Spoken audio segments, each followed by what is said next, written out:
Terus Betul. soalnya aku tadi kalau googling ini bahkan nemu satu artikel yang namanya jadi Stefano Gilbert Rumit. Typo dia saudara-saudara ya. 10 ya, PON Iya. 16 di Papua. Dirimu membawa nama sebagai atlet wushu Sanda Wushu Sanda. Iya. Apakah itu? Jadi wushu tuh ada dua, Kak. Ada wushu Taulo, ada wushu Sanda. Kalau wushu Taulo tuh yang jurus-jurus. Kalau Oke. disilat yang jurus-jurus. Nah, kalau yang Taulo yang Sanda ini yang Kalau itu, misal tunggu pengen punya mantu atlet nggak boleh. aduh salah banget. Aduh salah banget nih ya. Iya. Aduh. Coba langsung diceritakan mungkin udah punya pacar?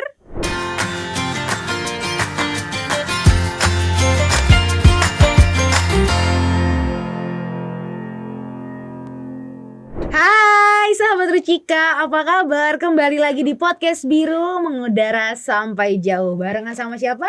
Ya the one and only dong, Ineza Wibowo ya sahabat Rucika. Nah, ngomongin soal tema Rucika akhir-akhir ini ya kan ya, sekarang ini kan adalah kebanggaan Indonesia, kualitas dunia. Siapa lagi kah yang mau Ines ajak ngobrol yang bikin bangga Indonesia dengan kualitas dunia ya kan, ditambah nih ada nilai bonusnya adalah Tante suka nih berondong ya, masih muda tapi berprestasi nih ya sahabat Rucika. Iya dong, aku ya sebagai mama anak satu melihat dirimu ya kan, ada Stefano Gilbert Rumagit. Betul ya. Betul. Soalnya aku tadi kalau googling ini bahkan nemu satu artikel yang namanya jadi Stefano Gilbert Rumit. Typo dia saudara-saudara ya. Gue ngetiknya udah bener ya kan. Typo apa? Iya. Google yang typo. Enggak nih tuh dirimu lihat tuh. Oke. Marahin tuh kan. Untung aku cross check sekali lagi bener ya. Stefano Gilbert Rumagit ya, salah satu atlet kebanggaan Indonesia juga ya. Kalau misalnya kamu pengen mungkin belum Indonesia Kak, masih daerah gitu kan ya, tapi daerahnya juga keren banget. Dirimu dari Papua asalnya ya? Iya, aku dari Papua. Boleh diceritain sekarang, kalau aku dengar tadi barusan nih ngasih tahu Kak, aku sekarang tinggalnya di Bekasi ya kan. Iya. Udah dari sekarang dari lahirkah di Bekasi atau gimana nih ceritanya? Lahirnya di Jakarta. Oke. Cuman tuh kemarin tuh bisa ke Papua gara-gara ada tawaran di Papua. Tahun 2019 akhir untuk membawa nama Papua di cabang olahraga wushu itu. Oke. Sekarang kita pelan-pelan kita flashback dulu di tahun 2021, PON 2000 itu kan PON 2020 ya, PON 16 di Papua. Dirimu membawa nama sebagai atlet wushu Sanda wushu Sanda. Iya. Apakah itu? Jadi wushu itu tuh olahraga bela diri Cina ya, tradisional Cina. Karena dia itu banyak perguraannya dan banyak kayak punya jurus masing-masing. Akhirnya dijadiin satu olahraga nasional yang benar-benar asli Cina. Kalau di Indonesia tuh kayak silat kayak gitu kan. Cuman kalau di Cina tuh wushu. Gitu. Jadi itu bela diri semua campuran. Jadi wushu tuh ada dua, Kak. Ada wushu Taulo, ada wushu Sanda. Kalau wushu Taulo tuh yang jurus-jurus. Kalau disilat yang jurus-jurus. Nah, kalau yang Taulo yang Sanda ini yang fightnya, yang bertarungnya. Oke, berarti dirimu ngambil yang Sandanya itu yang bertarungnya. Oke, ini modelnya kayak silat, berarti pukul-pukulan. Iya. Oke. Cuman kita lebih full kontak lagi, Kak. Kita ada pukulan, tendangan, sama bantingan. Oke, semuanya berarti diborong ya. Iya. Ibarat kata bela dirinya semuanya di wushu tuh kena ya. Iya. Tadi apa? Pukul iya. Tendang iya. Ngebanting juga iya. Berarti kalau sebelumnya tadi kita ngobrol sama atlet judo, ada Cory yang bilang ini spesialnya adalah bantingan. Berarti aspek dari judo dapat. Ya kan? Aspek tadi pukul, boxingnya dapat. Terus tendang karate biasanya kan ya dapat. Taekwondo kita dapat. Berarti semuanya dimasukin dijadilah si wushu itu. Iya. Gitu kan. Nah, kemarin di Papua dirimu menyabet perunggu. Betul ya, ketika ngelawan? Terakhir tuh ngelawan Sumatera Utara. Oke, itu perorangan? Perorangan. Oke. Nah, memang kamu dari awal mulainya tahun berapa nih? Aku tuh kecil tuh dulu mainnya tinju dulu. Oke. Karena ada background tinju dari papa. Oke, papa petinju. Papa pelatih tinju. Oke. Terus semenjak SMP kelas 3 tuh aku pindah ke wushu. Oke. gitu. Itu bakat tinju kamu terlihat ketika kamu gebukin teman kamu kah? Enggak. Oh enggak ya. Jadi bakat tinju kamu terlihat ketika Jadi gara-gara lingkungannya dunianya latihan terus gitu, lingkungan yang orang selalu lihat tinju. Jadi belajar tinju tuh otodidak, Kak. Nggak ada yang diajarin sama orang dari awal. Jadi nggak tahu kenapa tiba-tiba udah bisa mukul-mukul. Jadi hanya ngelihat aja terus mukul-mukul. Mungkin karena ngeliat papa beberapa kali latihan juga gitu dari nggak? lahir ngeliatnya orang mukul Jadi begini itu gitu. kamu lahir kamu langsung meninju ya. Kalau misalnya bayi di kandungan kan nendang, kamu ninjuin mama kamu ya berarti ya. Gitu. Nah berarti emang dari basicnya awalnya adalah tinju. Sampai akhirnya pindah dulu ke wushu. Tadi kamu bilang di tahun 2019 kamu dapat tawaran untuk ke yang Papua tadi itu kan ya. Itu kenapa? Emang karena kamu ada darah Papuanya juga kah atau? Enggak ada sih, tapi kalau darah timur ada. Jadi mama tuh Ambon. Aku sebenarnya sebagai orang awam banget.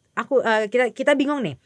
Gimana caranya atlet bisa kamu membela, kamu ngebawa nama Papua, kamu ngebawa nama Jakarta, itu gimana prosesnya sih sampai? Sebenarnya proses itu sama Kak, kayak atlet-atlet bola gitu loh, sama profesional gitu. Cuman bedanya kan mereka di publik gitu kan. Kalau kita enggak, cuman kayak kita tuh ada transferannya gitu modelannya. Kalau kita namanya biaya kompensasi. Jadi selama kita latihan di daerah awalnya, karena dulu kan saya Jawa Barat nih. 2016 saya bela Jawa Barat. Itu tuh ada pembicaraan antara pihak Papua dan pihak Jawa Barat. Kita minta izin kayak gitu. Kalau pihak Jawa Baratnya pengurusnya mengizinkan, jadi kita boleh bawa nama Papua gitu. Ada prosedurnya gitu. Itu berarti selama tahun 2019 sampai akhirnya PON kamu di Papua terus latihan? Di Papua. Latihan terus tuh? Iya. Berapa satu timnya berapa sih biasanya satu? Kemarin tuh kita ada 11 orang. 11 orang yang bawa nama Papua di cabur wushu itu. Nah sekarang tadi aku sempat ngobrol juga ya sahabat Ruchika. Tapi Kak, aku udah selesai nih, sekarang lagi pindah lagi. Kamu pindah haluan lagi.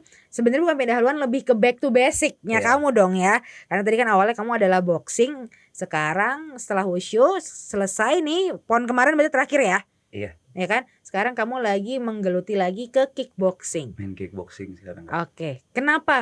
Kenapa diudahin dulu wushunya?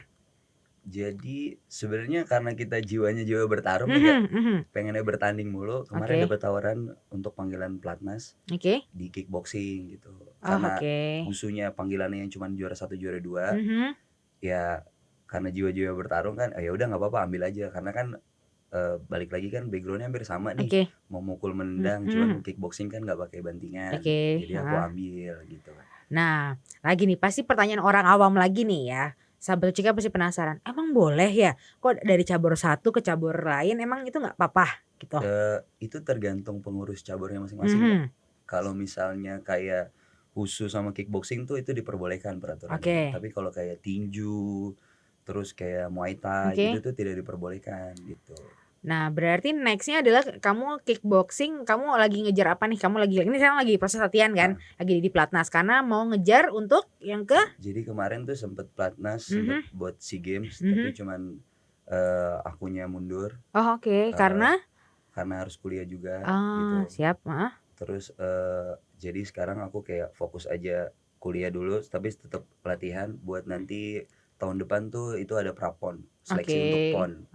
Gitu. Nanti ntar PONnya baru bawa kickboxing. Berarti ini kamu lagi fokus untuk katanya juga nih ya sahabat Ruchika, tadi pas aku ngobrol-ngobrol sama Stefano nih, kickboxing ini baru akhirnya masuk di PON. Baru. Ya kan ya di tahun depan tahun 2024 ya kan. Ini makanya nanti ada prapon, kamu lagi mengusahakan untuk bisa masuk lanjut ke PON-nya itu gitu kan. Nah, tadi aku kesentil kamu ngomong kamu fokus kuliah. Ya kan? Ini adalah salah satu yang mungkin banyak orang-orang yang nggak tahu. Oh ternyata atlet itu ada dunianya ya, gitu kan? Pasti kan orang-orang ya kalau yang orang-orang umum taunya kayak misal atlet bola, ya udah kayaknya kerjaan lu nendang bola aja terus deh gitu kan. Atlet bulu tangkis ya udah mainan shuttlecock aja terus udah kan. Oh ternyata ada dunianya atlet itu. Berarti kamu memang sekarang lagi fokus untuk kuliah. Lagi kuliah ngambil apa nih? Jurusan hukum Kak. Di salah satu universitas di Jakarta. Ya kan? Kenapa hukum? Ada passionnya kah atau enggak gua asal masuk aja kak?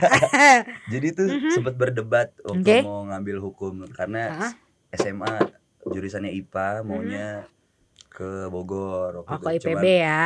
mama, papa gara-gara nggak mau yang deket-deket aja katanya gitu, akhirnya ngambillah hukum. Tunggu, mama papa nggak boleh kamu ke Bogor tapi ngelepas kamu ke Papua. Itu luar biasa. Iya. itu yang bingung, Kak. Deket ya Papua memang ya. Iya. Oke, terus akhirnya kamu sekarang ngambil hukum ya kan? Tapi mulai ada penyesalan nggak ngambil hukum?